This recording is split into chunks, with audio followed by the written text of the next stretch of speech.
Hello guys, जय श्री राधे। कैसे हो आप सब? आप सब ठीक रहें। मैं तो बहुत परेशान हूँ क्योंकि मेरे घर में 6 महीने से बंटवारा चल रहा है मेरे ससुराल में। आप लोगों को पता है, मेरे ससुर और मेरे देवर ख़त्म हो गए हैं। मैंने सबको बताया था, 1-2 बार मैंने वीडियो भी पोस्ट की थी। तो वो लोग ख़त्म हो गए 2024 में। अब वो उस चीज़ के लिए हम लोग घर में बंटवारा कर रहे थे। जो हमारे बड़े ससुर है, बुजुर्ग हैं, आज 40-45 साल से खेत घर बगिया मतलब सब कुछ उनके अंडर में था। हम लोग मतलब उसमें कोई नहीं लिया, कुछ नहीं हुआ, कोई मतलब नहीं हुआ। लेकिन इन्होंने ऐसे ऐसे हरकत कर दी है आज के 2 साल को बीचों में, मतलब जब से वो लोग ख़त्म हुए हैं ऐसी ऐसी हरकत किए हैं कि मैं उस चीज़ को मतलब हर चीज़ में शेयर नहीं कर सकती हूँ सबके सामने, पब्लिक में। तो उसकी वजह से मैं एकदम परेशान हो गई थी। ठीक, उसको जब मैं परेशान होकर मैंने बोला कि एक काम करिए बाबूजी, हमारे ससुर जी का हक है, हमको दे दीजिए। मतलब हम भी बोले, हमारे ससुर भी बोले, सॉरी, हमारे हस्बैंड भी बोले और हमारी सासू माँ भी बोली, क्योंकि वो भी परेशान हो गई हैं। तो जो हमारी सासू माँ है वो तो वैसे भी डिप्रेशन में है, क्योंकि उनको तो एक तो जवान बच्चा खोया है, दूसरा अपना सुहाग खोया है। दो चीज़ की उनकी प्रॉब्लम हुई है।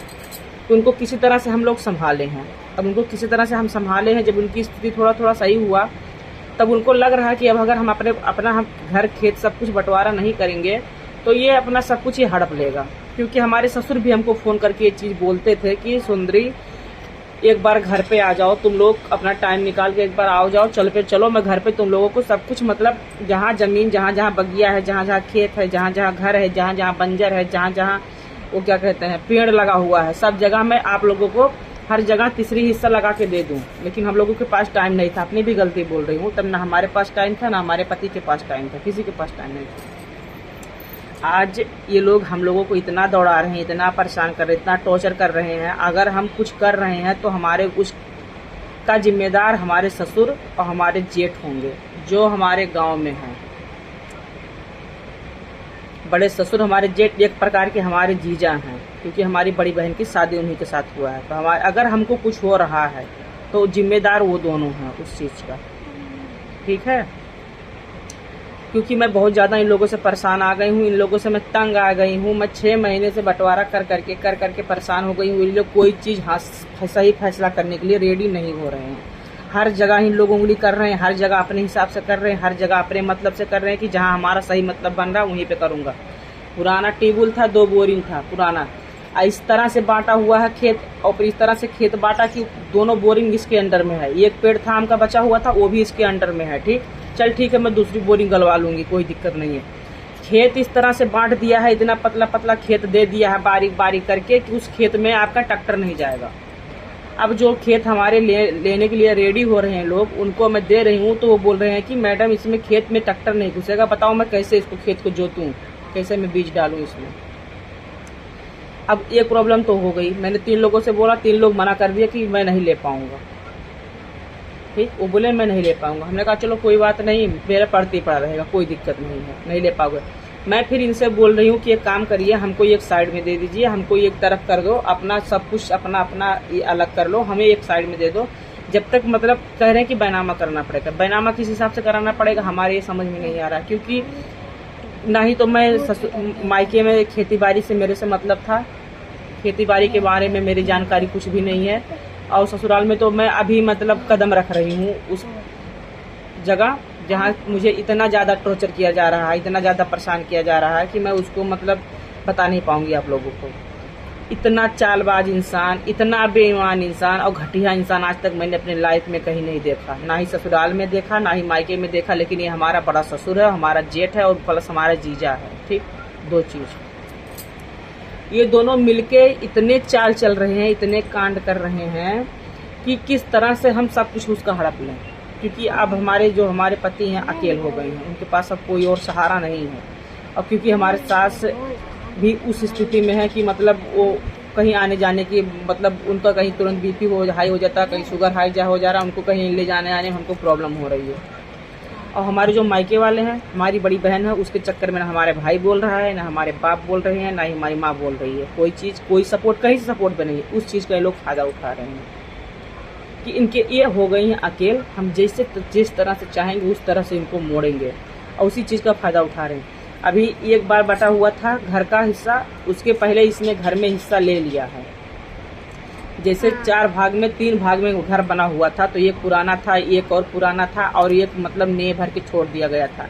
तो जो नए भर के छोड़ दिया था इसने बनवा लिया। हमारे जो ससुर थे, हमारे जो बम्बई वाले ससुर थे, दोनों लोग उनको बोले कि भैया आप एक काम करिए, आपके पास घर नहीं है, आप उसको बनवा लो। और हम लोग तो वो बोले कि ठीक है मैं इसको बनवा ले रहा हूँ, मैं पीछे हिस्सा नहीं लूँगा। पीछे जो मकान है तुम लोगों का 3,000 स्क्वायर फीट में था, तो उन्होंने बोला कि इसको ये 1,1500 स्क्वायर फीट ये भी है, मैं इसको अपने कब्जे में ले रहा हूँ, मैं इसको बनवा रहा हूँ। उसके बाद में तुम वो 1,500 स्क्वायर फीट तुम दोनों, ये 3,000 स्क्वायर फीट 1,500 स्क्वायर फीट में अपना अपना बांट लेना। इसी बात पे फैसला हुआ था आज से 15 साल पहले। अब मैं अभी 6 महीने के पहले गई थी, तब ये बोला कि ठीक है तुम ले लो। उसके लिए भी बहुत लड़ाई हुआ, बहुत झगड़ा हुआ। मैं इस लाइव भी आई थी, मैं वीडियो भी बना के पोस्ट की थी, सब कुछ की थी। ठीक, उसमें बोला कि मैं तीसरी हिस्सा लूंगा। मैंने कहा चल ठीक है तीसरी हिस्सा तुम ले लो। लेकिन तो उसके बाद क्या बोला, जब तीसरी हिस्सा लेने के लिए गए नापने के लिए, कि जब नापने के लिए गया तो वहाँ क्या बोल रहा, मेरे घर के पीछे 3 फीट की गली छोड़ो और बीच में 5 फीट की गली छोड़ो, उसके बाद 3 हिस्सा लगेगा। ये बताइए, वही सिर्फ होशियार है, हम लोग होशियार नहीं है। हम लोग गांव शहर में रह के हम लोग एकदम बेवकूफ बन गए हैं। इन लोगों के आके गांव में जाके हम लोग एकदम जैसे कहते चूतियापा कर रहे हैं, ऐसे चूतियापा की जैसे घूम रहे हैं हम लोग। ये अपने आप को समझदार समझ रहे हैं। वीडियो बहुत लंबी हो रही है तो मैं शॉर्ट सर्किट में बोलती हूँ। तो ये अब 2 बार बोले, एक बार बोले चलो ठीक है तुम ले लेना, हमको रास्ता दे देना, तुम ले लेना। हमने कहा चलो ठीक। अपने जो इनका घर है, अपने घर के सामने से कह रहे मैं नहीं आने दूंगा, क्योंकि उन्होंने गेट लगा लिया। और यही चीज़ पहले हमारे ससुर बोले थे कि भैया गेट मत लगाओ, गेट लगाओगे तो मेरा भी रास्ता बंद कर दोगे। कह रहे कि नहीं, तुम हमारे जो पटीदार हैं हम लोग अपना रास्ता नहीं बंद करेंगे, और जो मैं गांव का रास्ता बंद कर रहा हूँ, मैं अपने पटीदार का रास्ता नहीं बंद कर रहा। हम लोग चुप हो गए। अब चुप हो गए, आज के लिए वो चीज़ घातक हो गया। वो आज के लिए भी हमारा गेट, हमारा रास्ता बंद हो गया। तभी वो बोल रहे हैं हमको पीछे से रास्ता चाहिए। तो बताइए, जब हमको आगे जाने का रास्ता तुम नहीं दे रहे हो तो हमको पीछे जाने का रास्ता तुमको मिलेगा। फिर भी इन्होंने लड़ाई जबरदस्ती झगड़ा करके इन्होंने रास्ता ले लिया, हमने दे दिया रास्ता। चलो झंझट खत्म हो। हम लोगों के पास इतना टाइम नहीं है कि मैं दिल्ली गोरखपुर करके मैं बस्ती और उधौली जाके मैं ये करूँ। मेरे पास इतना नहीं हो पाएगा, क्योंकि मैं अकेले हूँ। मैं बच्चा भी देखूँ, सास को देखूँ, पति को देखूँ, और मेरे पति गोरखपुर में ड्यूटी करते हैं, तो मैं कितना भाग दौड़ करूँगी। मैंने कहा चल भाई खत्म कर झंझट, किसी तरह से इन लोगों को फैसला हो, जो मिले जो सो मिले सही है, समझ में आ जाए, कुछ भी मिल जाए, बस हाँ हाथ से ना। लेकिन इन लोगों का पूरा मकसद है कि मैं सब कुछ हड़प लूँ, हड़प के सब कुछ ले लूँ। किस तरह से इनको हड़पूँ कि ये मतलब सब रोड पे आ जाएं। तो तुम्हारे कहने से तो मैं रोड पे आऊँगी नहीं, क्योंकि भगवान की कृपा से हमारा सब कुछ संपन्न है। तुम सिर्फ घर में हमको परेशान कर सकते हो, खेत में परेशान कर सकते हो, बाकी तुम्हारा जो बाहर का है तुम उसमें कुछ तुम्हारा कोई दाल गलने वाला नहीं है। तो ठीक है। उसके बाद में फिर ये बोल रहा है फिर हमको चाहिए हिस्सा। अभी मैं गई थी, कल गई थी, वहाँ पे 5-6 लोगों के बीच गांव में लोगों से बात हो रही। गांव के लोग भी परेशान हो गए, कह रहे सरासर ये बेईमानी कर रहा है। अब या तो इसको एक हाथ में डंडा लो, एक हाथ से बात करो, 2 चीज लेकर इससे बात करने लायक ये कर रहा है। जिस तरह से ये हरकतें कर रहा है, एक हाथ में डंडा लेके बात करने के लिए कर रहा है कि इसको एक हाथ से मारो, जैसे गलत बोले तुरंत धड़ो धड़ाक से। ठीक, लेकिन बड़े बुजुर्ग की वजह से, इसकी रिस्पेक्ट की वजह से कि हाँ ये बड़ा बुजुर्ग है गाँव का, इसीलिए कोई इसको गलत नहीं बोल रहे हैं। इसीलिए कि हाँ अगर मैं कुछ गलत लैंग्वेज निकाल दूंगा, कोई गलत बोल दे तो अच्छा नहीं लगता कि हाँ बड़े बुजुर्ग हैं। लेकिन जब बड़ा बुजुर्ग 70 साल के होकर तुम्हारे पास इतना सेंस नहीं है कि मैं इस तरह से हरकत कर रहा हूँ, बच्चों को परेशान कर रहा हूँ, बच्चों को सही फैसला लेकर सही फैसला नहीं कर रहा हूँ, तो बच्चे आज के 35 साल 40 साल के बच्चे होकर कितना सेंस दिखाएंगे, जो तुम 70 साल के होकर इतना सेंस नहीं दिखा पा रहे हो। अगर तुम आज सही फैसला कर लेते तो शायद सब कुछ नॉर्मल निपट गया होता। कोई नहीं जान पाता, ना गांव के जान पाते, ना घर के जान पाते, इतने प्यार मोहब्बत से सब निपट जाता। लेकिन तुम चालबाजी करके, बेईमानी करके सोच रहे हो क्या क्या। अभी तो बगिया, खेत, घर, तो सब कुछ तो बेईमानी करके रख लिए हो बेच के। उसके बाद भी तुम जितना पेड़ था, सागौन का था, शीशम का था, आम का था, जो सब कुछ तुमने सब कुछ कटवा के बेच के खा लिया। अरे भैया आप तो छोड़ दो हम लोगों को, जो हमारा हक हमको दे दो। क्यों हम लोगों को इतना परेशान कर रहे हो? लेकर जाओगे लाद के कोई चीज? क्यों हमारे बच्चों का हक खा रहे हो? अगर हमारे बच्चों का हक खाओगे तुम्हारा सर्वनाश हो जाएगा। मैं यही राधा रानी से रात दिन बद्दुआ दूंगी कि तुम्हारा सर्वनाश हो जाए। ये तुम समझ लो। जितना तुम आत्मा दुखी कर रहे हो ना, मैं नहीं सोचती थी मैं किसी के साथ गलत करूं, किसी के साथ बुरा करूं ना, नहीं तो मेरे पास बहुत हथियार हैं। लेकिन मैंने इस चीज़ कभी अपने दिलो दिमाग में नहीं लेकर आया कि मैं किसी के साथ गलत करूं कुछ। ठीक, वैसे इसीलिए पुलिस केस नहीं कर रही हूँ, क्योंकि सब कुछ अपना है। हमारा जीजा है, हमारा ससुर है, 2 रिश्ते हमारे पास हैं, और दूसरी बार हमारी बहन है। ठीक, हर चीज़ को लेकर मैं सोच रही हूँ कि हाँ किसी तरह से हल निकल जाए, सही हो जाए, सब कुछ नॉर्मल हो जाए, लेकिन ये लोग करने के लिए राजी नहीं हो रहे हैं भाई साहब। मैं तो एकदम परेशान आके तंग आ गई हूँ। अब मेरे समझ में से बाहर हो रहा है। मेरा तो जो समझ में आएगा मैं तो करूँगी, क्योंकि अब हमको कोई नहीं रोक जाएगा। अगर मैं कुछ मैं खुद कर रही हूँ तो जिम्मेदार वो मेरा जीजा होगा, मेरा ससुर होगा, 2 लोग होंगे और कोई नहीं है। वही दोनों हैं सबसे खतरनाक। वही दोनों सारा कांड कर रहे हैं, जितना चाल चल रहे हैं सारा वही दोनों चाल चल रहे हैं। इतने ये लोग कर रहे हैं कि मतलब क्या क्या मैं बताऊं, कितनी बातें हो गई। मैं कुछ वीडियो भी शेयर की हूँ आप लोगों के साथ, जो चीज़ें वहाँ पे बातें हो रही हैं। मैंने उनसे बोला कि मुझे ये खरीद में एक किनारे दे दो, मैं अपना जो मेरा जोतेगा बोएगा, मेरा खेत गल्ला पे लेगा, वो मुझे अपना आराम से वो भी जोतेगा, हमको दिक्कत नहीं होगी। अब आप ही जोतोगे, कोई दिक्कत। कह रहा नहीं दूंगा, ऐसे दूंगा जैसे है 2 जगह, ऐसे ही दूंगा पतला पतला, तुमको जो करना है तुम कर लो। बताओ क्या करूं मैं इस पे? कोई हल निकलेगा इस पे हमको बता दो। या तो मैं केस करूं या तो मैं स्टे करूं, मैं कुछ कर सकती हूँ।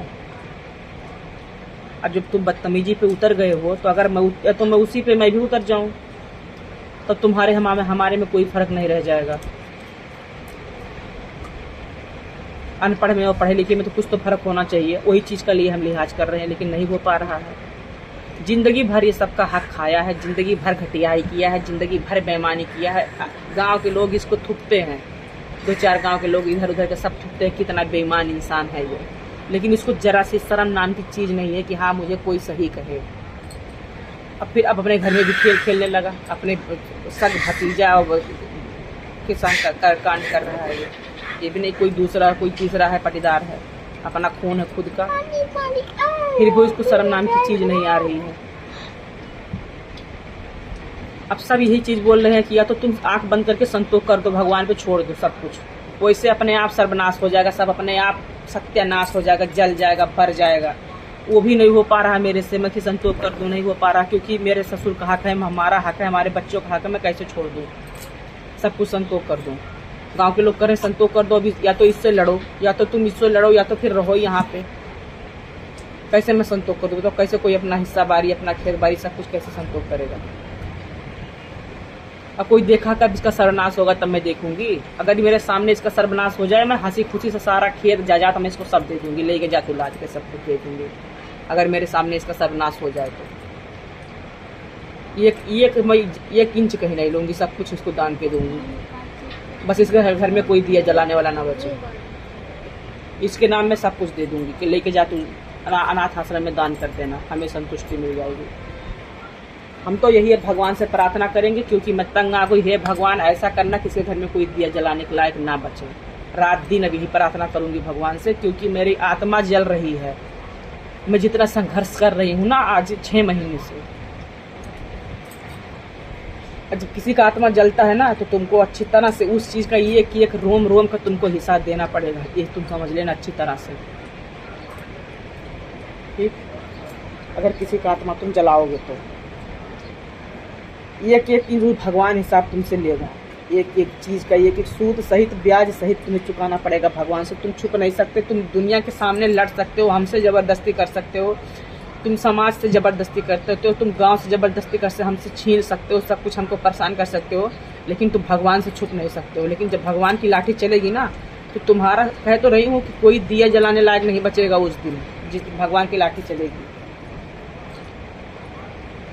तुम हक ले रहे हो घर में, हमको हिस्सा चाहिए, हमारा तीसरी हिस्सा। तुम एक बार घर बनवा लियो, फिर तुमको चाहिए दोबारा कि हमको दूसरी हमारा तीसरा हिस्सा लग रहा है। और तुम क्या कह रहे हो कि मैं घर बनवा लूँगा, जिसको उखाड़ना उखाड़ लो। अब आके मेरा तो कब्जा हो गया है। करो तुम कब्जा, जितना करना हो तुम लाद के लेकर सब तुम्हारे साथ, उसी में जो हमारा हिस्सा ले रहे हो खेत में ना, उसी में सबको दफना दो। जितने तुम्हारे खानदान में है, जितने लोग ना तुम्हारे करीबी, तुम्हारे खून के जो तुम्हारे आस पास हैं, सबको उसी में दफना दो। मैं फ्री में दे दूंगी तुमको, सबको उसी में दफना दो, लपेट के सफ़ेद कपड़े में। हमको कुछ नहीं चाहिए, तुम सब ले लेना। उसी घर में घारी में ले जाके उसी में सबको दफना दो। जो तुम्हारा हिस्सा तुम मांग रहे हो हमसे ना, मेरा हिस्सा कि हमको दे दो, ले लो, मेरा भी हिस्सा ले लेना। उसी में दफना दो सबको ले जाकर, मेरा ले लो, कोई दिक्कत नहीं है हमको। ठीक है? हमारा तुम एकदम दिमाग खराब कर दियो। हम कोई चीज़ किसी को गलत शब्द में बोलने के लिए सोचती थी कि हाँ मैं गलत शब्द किसी को ना बोलती, इतना मेरे आत्मा को दुखी कर दियो कि मुझे मैं नहीं बोलूँ, मेरी आत्मा से आवाज़ निकल रही है, गलत शब्द निकल रहे हैं। मैं नहीं बोलना चाह रही हूँ इस चीज़ को कि मैं बोलूँ इस चीज़ को, लेकिन मेरी आत्मा से अपने आप निकल रहा है। मैं नहीं बोल रही हूँ, मैं नहीं बोलना चाहती थी गलत चीज़, लेकिन तुम हमको मजबूर कर रहे हो, इस तरह से मजबूर कर दिए हो कि मुझे हर तरह से हमको उस चीज़ करना पड़ रहा है, तो करना पड़ रहा है।